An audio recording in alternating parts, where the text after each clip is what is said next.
So imagine signing up for this wonderfully freewheeling watercolor class. You're just splashing paint around, discovering the pure joy of creation. Yeah, just having a great time. Exactly. And then suddenly, you look up and realize there's a heavily armed elite security force just standing in the corner, coldly monitoring every single brushstroke you make. Right, just ready to tackle anyone who paints outside the lines. Welcome to today's deep dive. I'm your host, and today we are pulling from the latest official press releases, casting announcements, and production blogs to unpack the newest update from the Witch Hat Atelier anime adaptation. And I'm your resident anime analyst. Yeah. And yeah, that tonal whiplash you just described, that is exactly what you are going to experience with this series. Because the early wonder of magical ink work is about to hit a massive wall of strict rules, right? Like with the introduction of this group called the Knights Moralis. It really is a jarring shift, but, since we already know the terrifying stakes of drawn magic in this universe, it actually makes a lot of sense. Right, because magic here isn't just waving a magic wand. Exactly. A slightly skewed line in a spell doesn't just make a drawing look ugly. I mean, it can accidentally invert gravity or, start a sudden wildfire. So the Knights are there to protect what's called the absolute secret of how all this works. Okay, so let's unpack this a bit. They are basically the magical ink police. Yeah, that's a good way to put it. And what's fascinating here is that they aren't your traditional villains at all. Right, they're more like an institution. Exactly. They really represent the status quo. I mean, they are the strict bureaucracy tasked with keeping magic a complete mystery to the uninitiated. Which keeps the world safe, but ultimately keeps everything totally stagnant. Right. Exactly. But wait, let me push back on that for a second.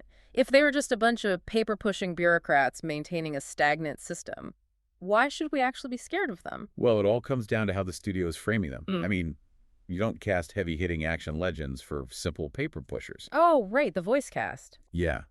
The production is building this wall of pure auditory intimidation to make you feel the weight of that bureaucracy immediately. It really is an auditory assault when you look at it. I mean, you look at this roster, they've brought in Junichi Suwabe, the voice of Sukuna from Jujutsu Kaisen, to play Easties. Oh, yeah, an absolute legend. Right, and it's not just the depth of his voice, it's that silky world weariness that makes him sound completely burdened by the grim duty of policing magic. And then you add to that Yui Ishikawa.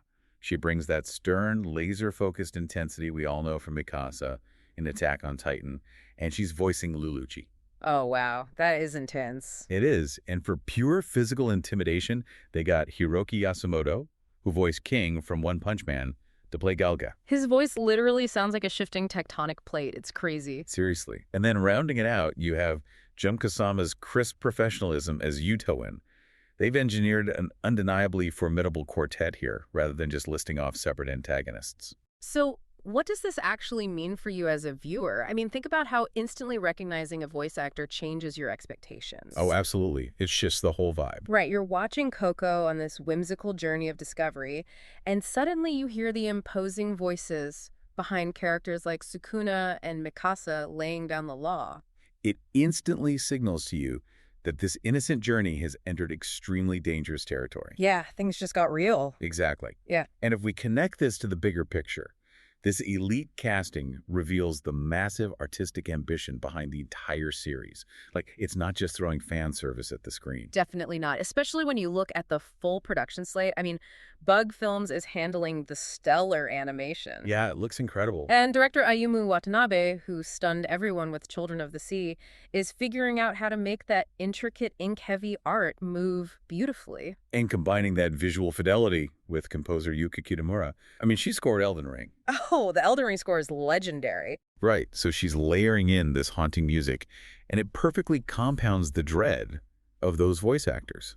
The production is clearly aiming for all-time classic status. Yeah, these dialogue-heavy confrontations are being crafted to be just as thrilling as any physical magical duel, which brings us right back to that art class we talked about at the start. Where the Knights Moralis are there to enforce strict rules and keep the magic safe from the uninitiated. But their overwhelming, suffocating presence leaves us with a much darker implication to consider. Oh, for sure. Here's something to mull over before you pick up your next pen.